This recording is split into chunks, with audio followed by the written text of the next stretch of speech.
Trigonometric ratio. तो सबसे पहले हम पढ़ेंगे ट्रिग्नोमेट्री क्या होता है। It is a branch of mathematics.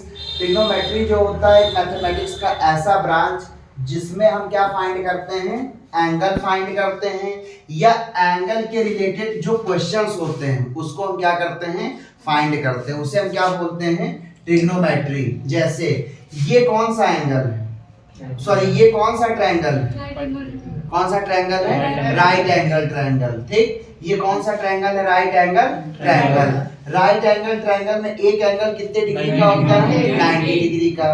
ठीक, 90 के सामने वाले को बोलते हैं हाइपोटेनस। 90 के सामने वाले को क्या बोलते हैं, हाइपोटेनस। और एंगल के सामने वाले को बोलते हैं परपेंडिकुलर। क्या बोलते हैं, परपेंडिकुलर। और जो बच जाता है उसको क्या बोलते हैं, बेस।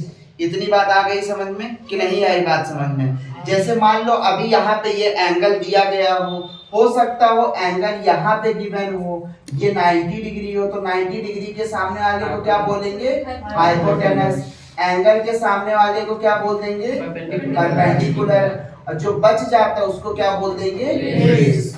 आ गई बात समझ में। इसमें किसी को कोई दिक्कत। अब ट्रिग्नोमेट्रिक रेशियो में कौन कौन से रेशियो होंगे, देखो साइन थीटा, कॉस थीटा और कॉट थीटा।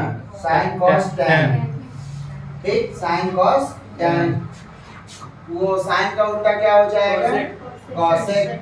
कॉस का उल्टा क्या हो जाएगा, सेक। और टैन का उल्टा क्या हो जाएगा, कॉट। इतनी बात किसको समझ में नहीं आई, बोलो।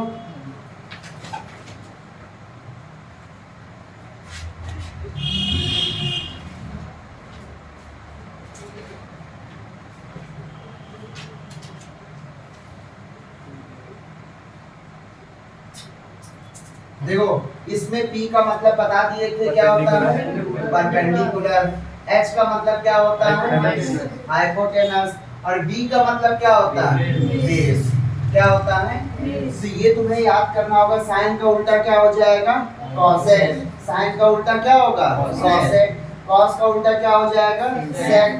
टैन का उल्टा क्या हो जाएगा, कॉट। आ गई बात समझ में कि नहीं आई बात समझ में। साइन का उल्टा कॉसेक, कॉस का उल्टा सेक और टैन का उल्टा कॉट। अब देखो ये फॉर्मूला है, ये क्या है, फॉर्मूला। अब देखो ये फॉर्मूला याद कैसे करोगे। इस P को याद कर लो पाकिस्तान। क्या याद कर लो, पाकिस्तान भूखा प्यासा, हिंदुस्तान हरा भरा। आ गई बात समझ में। पाकिस्तान भूखा प्यासा, हिंदुस्तान हरा भरा। फिर हिंदुस्तान हरा भरा, पाकिस्तान भूखा प्यासा। आ गई बात समझ में, पहला चीज। दूसरा चीज, इसको ऐसे भी याद कर सकते हो, पंडित बद्री प्रसाद हर हर बोले। और हर हर बोले पंडित बद्री प्रसाद। आ गई बात समझ में। लेकिन इस P का मतलब पंडित नहीं होता, इस P का मतलब परपेंडिकुलर होता है। और इस H का मतलब हाइपोटेनस होता है। और इस B का मतलब बेस होता है। आ गई बात समझ में, ठीक।